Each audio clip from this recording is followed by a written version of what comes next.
वालेकुम। उम्मीद करता हूँ कि आप तमाम दोस्त बिल्कुल हैरियत से होंगे। ये जो मेरे पास आप गाड़ी देख रहे हैं ये टोयोटा करोला 2011 मॉडल ये गाड़ी है। इस गाड़ी में इंजन आता है 1ZR। अब ये 1.6 लीटर इंजन है। इस गाड़ी में ये मैनुअल गाड़ी थी और इस गाड़ी को अब किया जी ऑटो में कन्वर्ट किया। और ऑटो में कन्वर्ट करने पर क्या क्या चीज़ें इसकी रिप्लेस करना पड़ती हैं, थोड़ा सी इन्फॉर्मेशन आपको दे दूँ, फिर आपको जो स्टेप्स हैं वो दिखाऊँगा।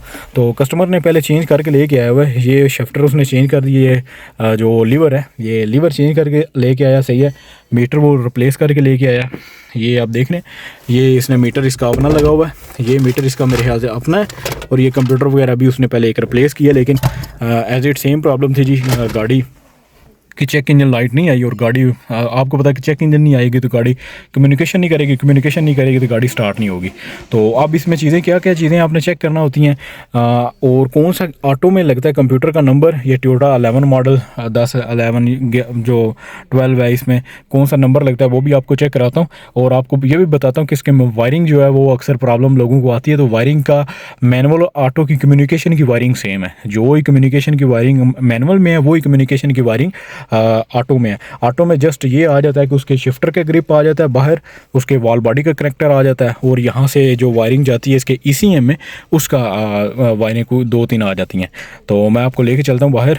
इसमें क्या कस्टमर ने इसका गेयर और इसकी इंजन की वायरिंग पहले रिप्लेस करा दी है, यानी उसने ऑटो की वायरिंग लगाई हुई है और ऑटो का जो है ना वो उसने गेयर वगैरह पहले ही उसने रिप्लेस करा दिया है। तो इसका इंजन मैं आपको चेसिस नंबर भी दिखा देता हूँ। ये देखेंगे जी 2011 मॉडल और इसमें इंजन है जी ZR। ये 1ZR इसमें इंजन है FE। ये इसमें 1.6 लीटर टोयोटा करोला। अब मैं आपको चेक करा देता हूँ, क्योंकि बहुत ज़्यादा लोग जो हैं इस क्यूरियस होते हैं कि इसमें मैनुअल मिल जाती है सस्ती, जिस वजह से लोग मैनुअल लेके फिर उसको ऑटो कन्वर्ट कर लेते हैं। देखिए 2Q इसमें मैनुअल का कंप्यूटर लगा हुआ है। अब इसमें कोई चीज़ आपको रिप्लेस नहीं करना नहीं पड़ती। जस्ट आपको ये वायरिंग, अगर वायरिंग रिप्लेस ना भी करें तो इस कनेक्टर में पिने पड़ जाती हैं। इसमें पिने डाल के वायरिंग नहीं डाल के शिफ्टर की वायरिंग और ये वॉल बॉडी की वायरिंग आप बाद में भी इसको कर सकते हैं, कोई इसमें प्रॉब्लम वाली बात नहीं है। अब ये ऑटो का कंप्यूटर है। मैं आपका नंबर जो है वो चेक करा दूँ। सबसे पहले ये नंबर है जी 89661 ये इंजन कंट्रोल जो है 1ZR में हमारा ऑटो गेयर का कंप्यूटर है। तो ये लगाते हैं जी, लगा के फिर आपको ECM में डायग्नोज करके दिखाता हूँ और इसको फिर बाद में हम प्रोग्राम करते हैं। और टोयोटा का प्रोग्राम करते हैं वो आपको सबको पता है कि कैसे करते हैं, बिल्कुल ईजीएस्ट मेथड है। तो वो आपके साथ शेयर करता हूँ। ये वायरिंग सारी उसने पहले ये इसकी रिप्लेस कर दिया और गेयर मैनुअल था पहले जो इसकी ओरिजिनल थी, अब इसमें ऑटो गेयर किया हुआ है। तो लगाता हूँ जी मैं वायरिंग इसकी, और मैंने वायरिंग लगा दी है। सबसे पहले पहले एक कंप्यूटर मैंने रिप्लेस किया, लेकिन उसमें वो कम्युनिकेशन नहीं कर रहा था, तो भी मैंने लगाया। तो इसको चेक करते हैं। सबसे पहले आपने कंप्यूटर लगा के डायग्नोज करके देखना है। अगर तो कंप्यूटर डायग्नोज होगा तो बाद में प्रोग्राम होगा, अगर डायग्नोज ही नहीं होगा तो फिर प्रोग्राम नहीं होगा। तो इसका इग्निशन ऑन करते हैं। जैसे इग्निशन ऑन करें देखें यहाँ चेक इंजन लाइट आ गई है, यानी कि आपका कंप्यूटर जो है वो इसमें ऑन हो चुका है। तो इसको डायग्नोज कर लेते हैं फर्स्ट ऑफ ऑल, क्योंकि डायग्नोज अगर होगी तो तब जाके आपको पता चलेगा कि इसका ECM जो है वो ठीक है या नहीं ठीक। तो ये पहले मैंने डायग्नोज किया हुआ था, लेकिन दोबारा जो है इसको डायग्नोज करते हैं ताकि आपको भी इसका पता चल जाए। ये देखें दोबारा मैंने डायग्नोज कर दिए। ये देखें जी, अभी थोड़ा सा रोशनी की वजह से आपको मेरे ख्याल से प्रॉपर नज़र नहीं आ रहा होगा, लेकिन मैं कोशिश कर रहा हूँ कि आपको ये थोड़ा, ये जी यहाँ पर गाड़ी डायग्नोज हो चुकी है। ये इसमें देखेंगे ECM में 2 एरर आ रहे हैं। किस चीज़ के ECM में एरर आ रहे हैं?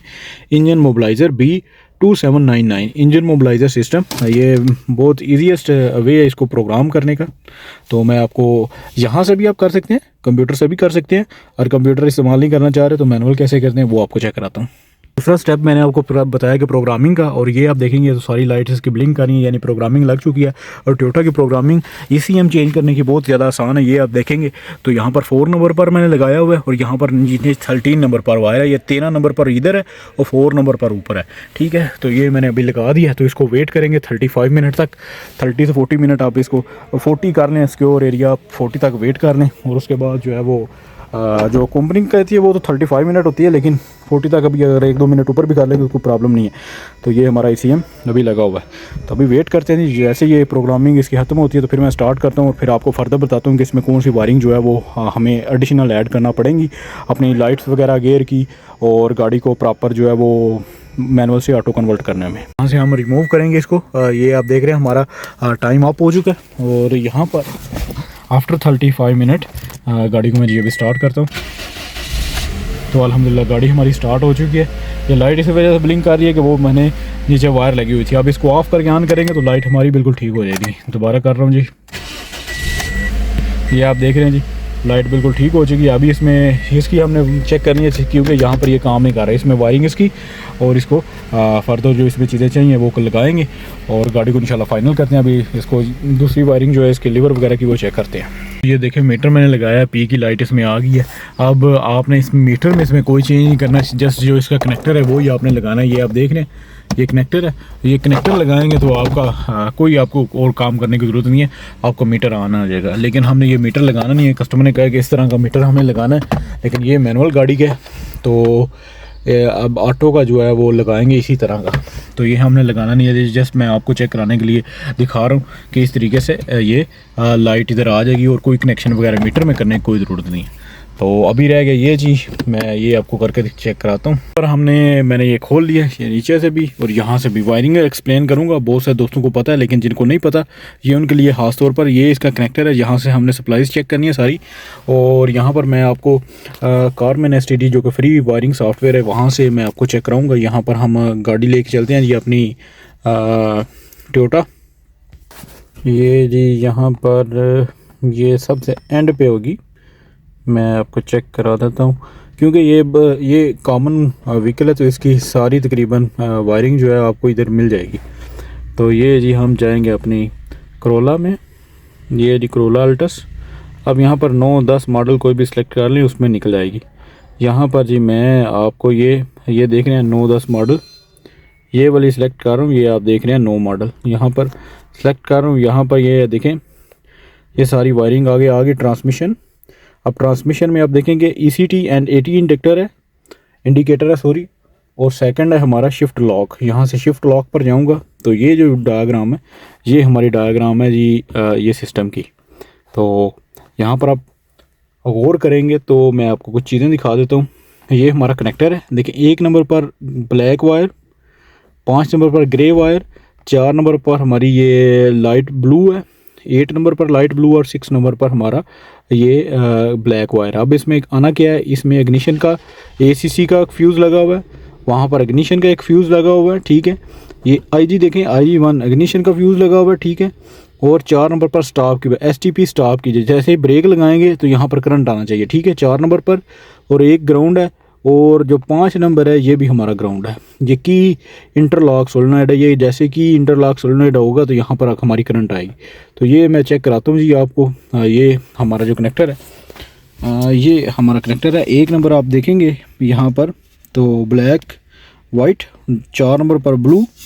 अब 5 नंबर पर मैं आपको चेक करा देता हूँ। 5 नंबर पर हमारी ये ग्रे वायर है, ये आप देख रहे हैं ये ग्रे वायर है जी। और 6 नंबर पर ये फोकस थोड़ा सा प्रॉब्लम आ रहा है, 6 नंबर पर आप देखेंगे तो ये हमारा ब्लैक वायर है और 8 नंबर पर हमारी ब्लू वायर है। तो ये एक हमारा कनेक्टर है जी।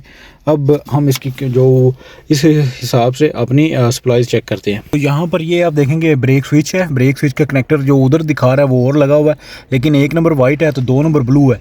ये ब्लू आउटपुट की वायर है। हम ऐसा करेंगे कि ये वायरिंग यहाँ से होके आ रही है इन साइड से, तो ये सारा खोलने की ज़रूरत नहीं है। एक आउट साइड से वायर डाल के इधर हम चेक कर लेते हैं इसको। फिर मैं यहाँ तक ले आया हूँ, यहाँ पर आप चेक करेंगे तो अभी ग्राउंड है, ये 12 वोल्ट आना शुरू हो गए, यानी कि अभी ओके हो गया। देखें अभी ये भी मैंने ऑन किया हुआ, तो ये हमारा लॉक है। अभी ये नहीं कर रहा, जैसे मैं ब्रेक प्रेस करूँगा तो ये हमारा ओके हो गया। तो ये बिल्कुल ओके हो चुके। ये देखेंगे पैडल प्रेस कर रहा हूँ तो ये हमारा यस हो गया जी, बिल्कुल ओके जेन्युइन की तरह। अभी लॉक अभी अनलॉक हो गया। तो ये जी हमारा हो गया, ठीक हो गया। ये भी इसकी वायरिंग मैंने आपको चेक करा दी है। अभी सारी गाड़ी को हम पैक करते हैं और फिर आपको रोड टेस्ट कराता हूँ और इसके जो गेयर है वो शिफ्टिंग का चेक कराता हूँ। ये उसमें 4 गेयर आते हैं इस गाड़ी में, तो 4 चेक कराता हूँ। इसमें एक वायर लगाते हैं D3 की इसकी ECM पर। तो अब कस्टमर को पूछे वो कह रहा है कि वायरिंग आपने बाहर बिल्कुल नहीं डालनी, बस जो है वो है, इसको पैक करें और उसको चाहिए अभी। तो इंशाल्लाह नेक्स्ट टाइम कोई गाड़ी आई तो फिर वो भी बनाएंगे उसके ऊपर भी कि वो कौन सी वायर आपने कहाँ पर लगानी है। तो अभी इसको पैक करते हैं और आपको रोड टेस्ट देते हैं इसका ओल्ड वाले वाला ECM था, अभी मैंने नया लगा दिया, प्रॉपर फिटिंग हो चुकी है। तो अभी चलते हैं इसका रोड टेस्ट करते हैं। मैं आपको इसके कोई एरर जो इसमें चेक करा देता हूँ, एरर वगैरह तो नहीं है। देखें नो DTC, यहाँ से ओके करेंगे, रीड डाटा स्ट्रीम में जाएंगे, यहाँ पर हम गियर टाइप सेलेक्ट करेंगे और शिफ्ट स्टेटस लगाएंगे। ये चेक करेंगे जी 4 गियर है, ट्रांसमिशन टाइप 4 गियर और स्टेटस 1। तो अभी चलते हैं जी, अब इसका रोड टेस्ट करते हैं जी। तो गाड़ी रोड के ऊपर है, यहाँ पर आप चेक करेंगे तो हमारा गियर सेकंड है, अभी थर्ड हो गया। और यहाँ पर ये पूरे 4 गियर, इसमें 4 ही आते हैं, तो 4 के 4 हम चेक करेंगे जी। ये आप देख रहे हैं गाड़ी रोड के ऊपर है, और ये कोई इतना मुश्किल नहीं है। इसमें सिर्फ जस्ट आपने इस गाड़ी में कोई आपको अल्ट्रेशन ज़्यादा करने की ज़रूरत नहीं पड़ती है। ये आप देखेंगे 4 के 4 गियर हमारी गाड़ी जो है रिप्लेस कर चुकी है, यानी कि बिल्कुल गियर अभी प्रॉपर, शिफ्टिंग भी प्रॉपर है और गाड़ी में कोई एरर नहीं है। बस हमारा जो मीटर है उसको हमने रिप्लेस करना है ऑटो वाले के साथ। बाकी गाड़ी बिल्कुल जो है ना वो अल्हम्दुलिल्लाह कंप्लीट हो चुकी है। इसमें जो मैंने आपको लीवर की वायर बताई है, वायरिंग डायग्राम के साथ बताई है, और कैसे प्रोग्राम करनी है चीज़ें, सारा कुछ बताया है इसमें। तो उम्मीद करता हूँ कि ये वीडियो काफ़ी आपके लिए हेल्पफुल होगी। इंशाल्लाह मिलती है नेक्स्ट वीडियो में, दुआओं में याद रखें। और एक और बहुत ज़्यादा इंपॉर्टेंट चीज़ कि अपने दोस्तों के साथ लाजमी शेयर किया करें। देखिए अगर आप शेयर करेंगे तो इसका एक तो बेनिफिट ये है कि आपको भी फ़ायदा होगा। अगर आप किसी को शेयर करते हैं, अगर आपकी वजह से कोई सीखेगा तो आपको डायरेक्ट उसका फ़ायदा होगा, क्योंकि वो आपके लिए दुआ भी देगा, आपको जो है वो अच्छी जगह याद भी रखेगा। क्योंकि मेरा जो भी दोस्त होता है अच्छा चाहता है किसी का, वो उसको लाजमी शेयर करता है। मेरा चैनल बनाने का मकसद ये है कि आप दोस्तों को ज़्यादा से ज़्यादा जो है वो चीज़ें समझा सकूं अपनी कैपेसिटी में, और जो सही इन्फॉर्मेशन होती है वो आपको प्रोवाइड कर सकूं। तो ये जी मेरी थिंकिंग है। अपने दोस्तों के साथ लाजमी शेयर किया करें। इंशाल्लाह मिलते हैं नेक्स्ट वीडियो में, दुआ में याद रखें। अल्लाह हाफिज़।